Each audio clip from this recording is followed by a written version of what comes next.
Chatters, chatties, welcome home for a Great American Chat, a podcast where we chat about great American media. I'm Chad Maurice, and I made it. I finally made it. I wanted to do this episode earlier this afternoon, but I got all tied up and I had car trouble and my car wound up in the shop. But I finally made it. And today, or tonight, I should say, we are chatting about the big one, A Little Women's Christmas.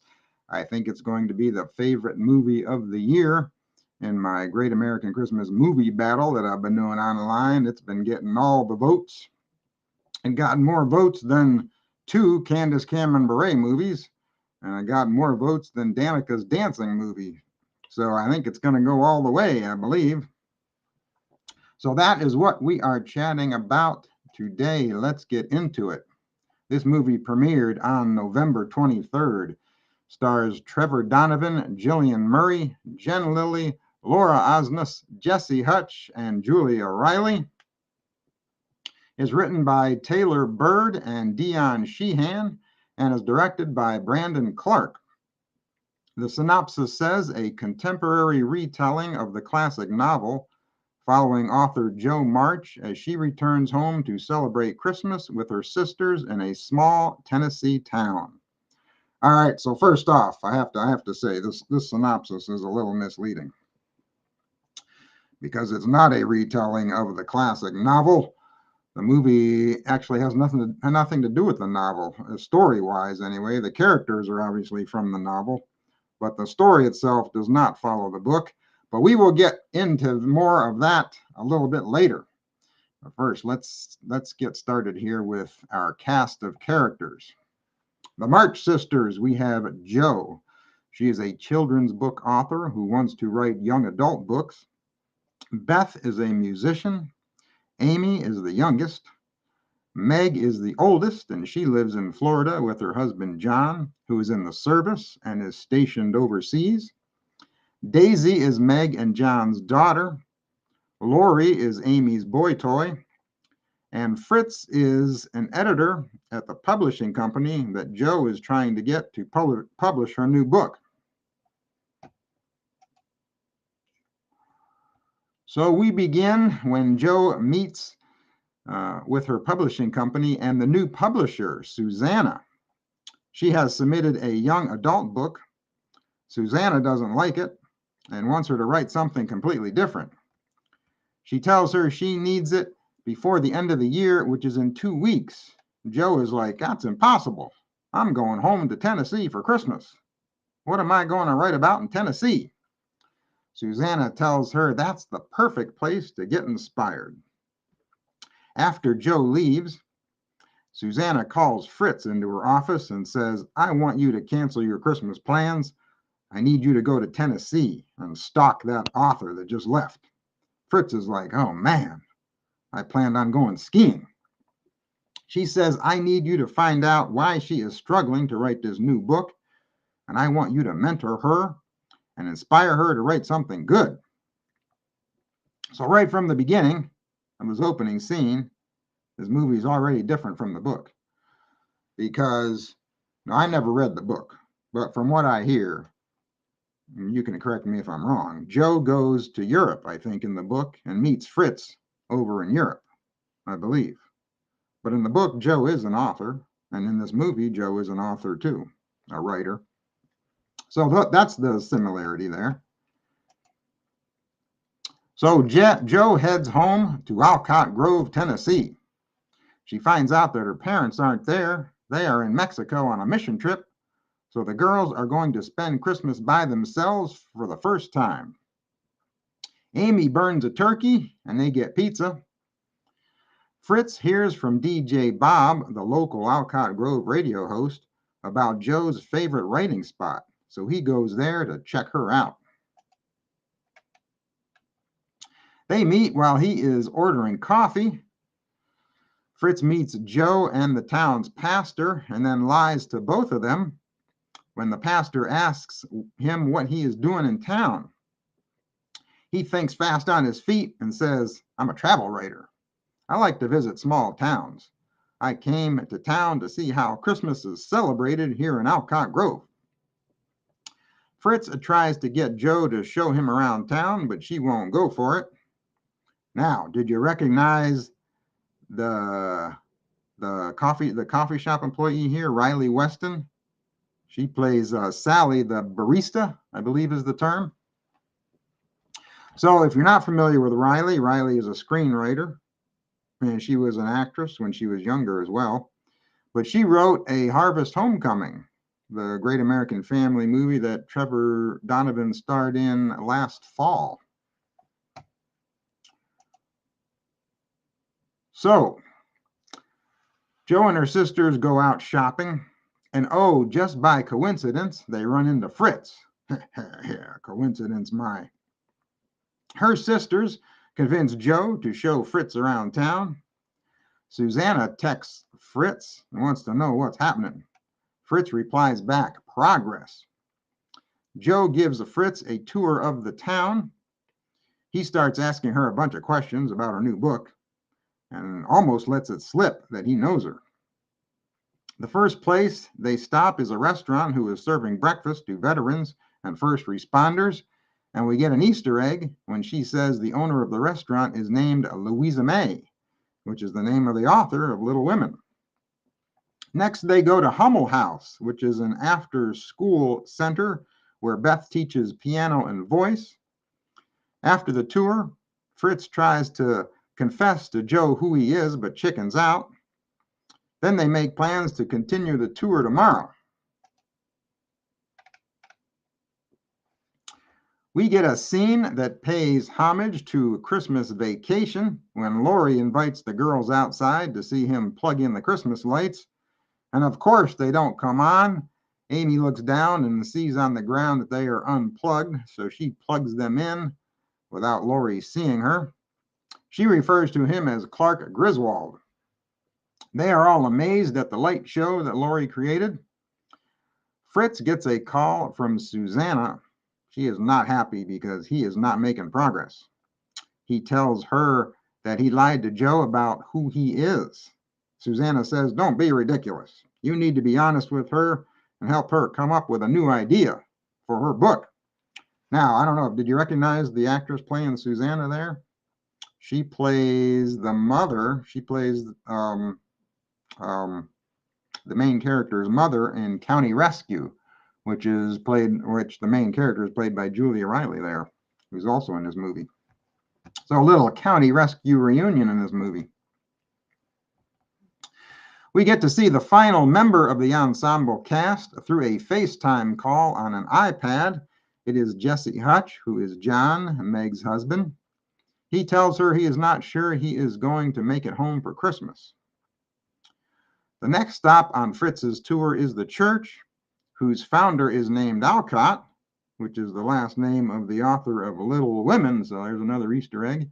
Fritz puts on a Santa suit and gives Joe writing tips. We get a Back to the Future reference when Fritz asks Joe about the history of the radio station. He asks if lightning struck the radio tower and caused a blackout many years ago on Christmas Eve. Joe tells Fritz she was up all night working on her book, and he is excited about that because that will help get Susanna off his back. Fritz walks Joe home, and she gives him a kiss while the sisters spy on her from inside the house. Meg gets another FaceTime call from John. He tells her he won't make it home for Christmas. He'll be home for Christmas, but only in his dreams. Fritz gets a call from Susanna, who tells him the publishing company has changed their mind and they are canceling Joe's book deal. Fritz says, what are you talking about? Joe was up all night working on a concept for this book, and I was just about to read it. She is all excited. Now it's time for the you-know-what to hit the fan. Fritz finally confesses to Joe and tells her he is an editor at the publishing company. Joe figures out that Susanna sent him there to Alcott Grove to spy on her. She says, I thought you were different.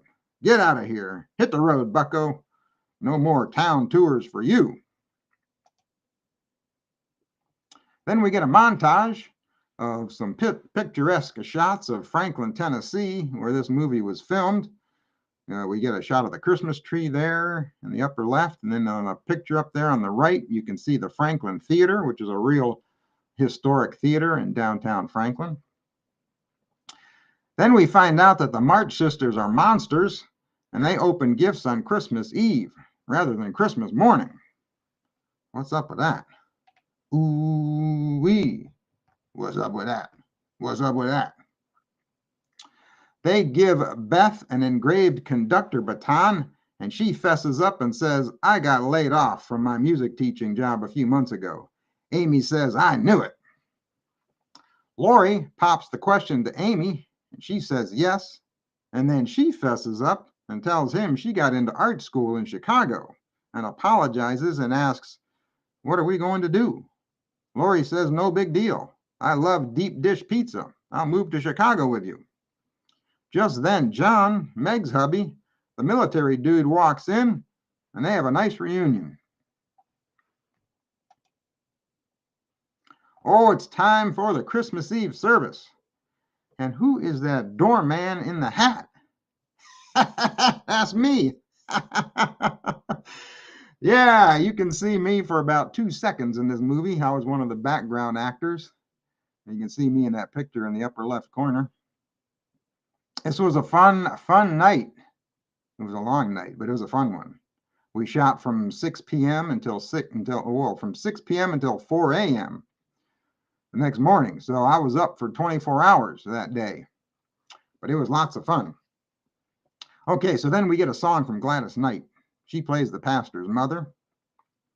Then Laura Osnes sings Silent Night, and we finally get to hear Laura sing. I've seen her in several movies, but I think this is the first movie that I got to hear her sing in. So anyway, this was a great time being on set for all this. And I need to thank Lori Overholt and Brandon Clark for allowing myself and some friends to come down to Tennessee and be on set during this Christmas Eve service scene. So I didn't realize when I was going there that I was going to get to hear Gladys Knight sing. That was amazing. Didn't think that was ever going to happen in my lifetime. And I also got to hear Laura sing, which is really cool. Okay, so then Fritz shows up during the service and hides in the back. After the service, the guy who runs Hummel House offers Beth a job and she accepts. Joe talks to Fritz. He apologizes again and tells her that he convinced Susanna to read the concept of her book. And so she went to the board, Susanna went to the board of directors and pitched the book to them and told them if they did not publish it, that she and Fritz would quit. Wow, I'm telling you.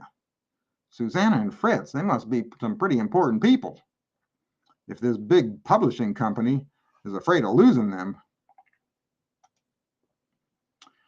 So they walk outside, and actually when they walk outside, when they leave the church, if you look in the background behind Jillian Murray playing Joe March there, you can see myself and Kathy, a friend of mine, coming out of the church, walking down the steps. So she forgives him for all of his dishonesty and lies and tells him she has an idea for another book. One about 4 sisters growing up in a small town, falling in love, dealing with heartache, and discovering who they are. Fritz says that sounds like a bestseller. So Joe is going to become Louisa May Alcott, and she is going to write Little Women. So this is not just a lighthearted Christmas movie about the March Sisters. This is the origin story of Louisa May Alcott. She puts his arm inside his and says, let's go get some hot chocolate. Now, hold on a minute. It's Christmas Eve. What coffee shop or coffee stand is going to be open on Christmas Eve? I think they're going to have a tough time finding a place open going to serve hot chocolate, unless Sally, the barista, is being forced to work on Christmas Eve at the coffee shop. I don't know. So Joe forgives him and says, you are free to go your separate way. He says, I'm not going anywhere. And then he plants a kiss on her.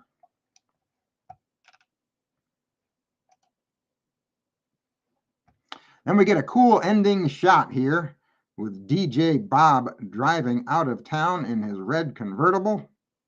And I actually thought that was going to be the end of the movie. I thought that was going to be the final scene there. But we get another scene. We get another couple scenes, actually. At the March's house, we see Joe writing the book, Little Women. And then the movie ends with the family looking out the window and enjoying the new fallen snow. So, awesome movie. I got to say, really enjoyed this one. I know a lot of people enjoyed this one. Really enjoyed the ensemble cast in this. It's always fun when you're watching a movie with a bunch of well-known actors in it. I love the military. Oh, hey, whoa, we got somebody here. Someone's in the chat. Who's here? Oh, Nicole's here from Swing My Heart podcast. Hey, Nicole. Hey, Nicole, thanks for stopping by. Nice to see you. Okay, so this movie, let me get back to it here. I really like the military aspect of this movie. That Jesse Hutch's character, he's stationed overseas. I liked how this movie is spotlighting the heartache that the military families experience during the holidays. Thumbs up there for that one.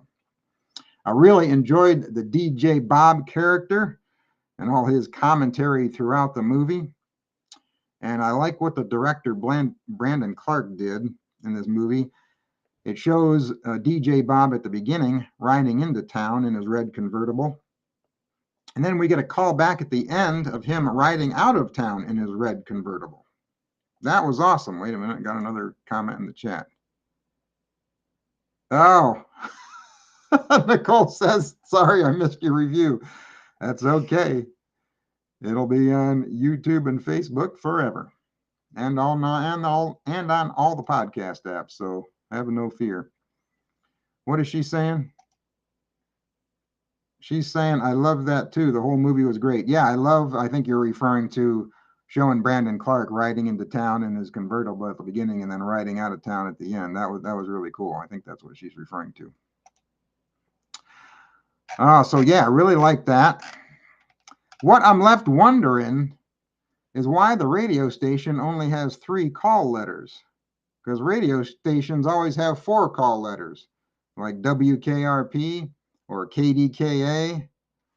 But this radio station, the town, I think it was WAG, I think it was, only 3 call letters. If I ever get a chance to talk to Brandon again, I'm going to ask him why that is.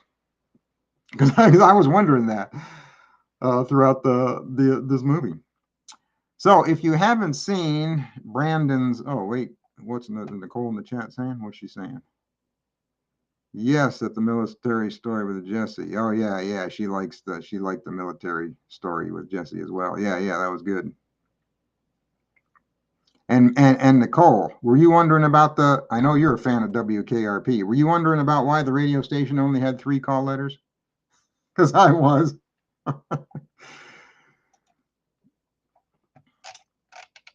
Let me find where I was here. Okay, so what I was saying, if you haven't seen any of Brandon's other movies, you need to check them out. His movies, to me, they feel like a step above the typical made-for-TV movie. His movies feel more like feature films to me. I don't know if he has a bigger budget on his films or if he just does more with the money he has, but his movies just feel like a higher quality to me than most of these other made-for-TV movies. So yeah, if you haven't seen Brandon's other movies, you need to watch them. He did a few for Up TV, so you can see those on Up TV when you get a chance. Oh, what's Nicole saying? Oh, what's Nicole saying here? She's saying, that's a great question. I should have asked Brandon that when I had him on. Oh, you mean about the radio station? Is that what you're talking about? She said, no, I didn't even think about that. Oh, the radio station, yeah. The call letters. All right. So we did get a few Little Women Easter eggs in this movie. The 3 places, they're named after the author of Little Women, Louisa May Alcott. Joe tells Fritz that the diner owner is named Louisa May. The church founder is named Alcott. And of course, the town, Alcott Grove, is obviously named after her. Oh, wait a minute. I got to get this chat off of here. Whoops. Oh, Nicole says Brandon is a fantastic director. She agrees with me 100%. Yeah, I think so too. I think his movies are definitely a higher quality than most of these movies. So we had some movie references in this movie. We had a reference to Christmas Vacation when Laurie was plugging in the Christmas lights. And we had a Back to the Future reference when Fritz asks Joe the history of the radio station. And we also saw It's a Wonderful Life playing on a TV during the montage scene. Oh, wait, what's what Nicole's saying? Yes, it was what I was referring to. Oh, okay. All right. So I did see some negative comments about this movie online. Let's get into it. People were saying that the story had nothing to do with the book. And yeah, of course it didn't. Of course, that was made pretty clear online before the movie aired. If you saw any of the interviews with any of the cast and crew, they said that the story had nothing to do with the book. And when I chatted with Dion, the co-writer, she said that it was going to be a modern day, lighthearted Christmas movie involving the March sisters, and that it wasn't going to have anything to do with the book. She said that no one was going to get sick and no one was going to die, and that the movie was going to be about the sisters as adults living healthy and happy lives. And she did say that what is going to be the same as the book are the character names and the professions and the interests that they have, you know, like Joe being an author and Beth being a musician and Amy being an artist. Let's see. What's Nicole saying here? Oh, she's saying she loved the Christmas Vacation reference. Yeah, with the turning on the light scene. Yeah, that was funny. Yeah, that was good. Oh, Nicole says she saw the negative comments too. Yeah, I know. But I mean, there were only a couple negative comments. I mean, 98% of the comments were definitely positive. So it didn't bother me that this movie didn't follow the book storyline because, like I said before, I never read the book. So I had no idea what the story was or who these characters were. So I really enjoyed this movie for what it was. So this movie definitely lived up to the hype. I mean, this movie was hyped out to the max. And sometimes when they do that with movies, sometimes you're disappointed. But definitely wasn't disappointed in this one. This one definitely lived up to everything that was all the promotions that they were doing on social media and online about it. This movie has a great production and had great cinematography, I have to say. And I think this is going to be a tough movie to top. There are only 2 movies left in the Great American Christmas schedule. We have the Panavega movie coming up next weekend, and then we have another Royal movie after that. And in my Great American Christmas movie battle, this has been the favorite movie so far. It has beaten everything. And I have a feeling that this movie is going to win the Mistletoe Trophy. And if you haven't been voting in my Christmas movie battle, you can always vote over the next few weeks. I'm on the socials on Instascam, YouTube, and Facebook at Great American Chat, and on X at GA Chat Podcast. So tonight we're getting a Candace Cameron Bure. Oh wait, we got more activity in the chat here. Wait a minute.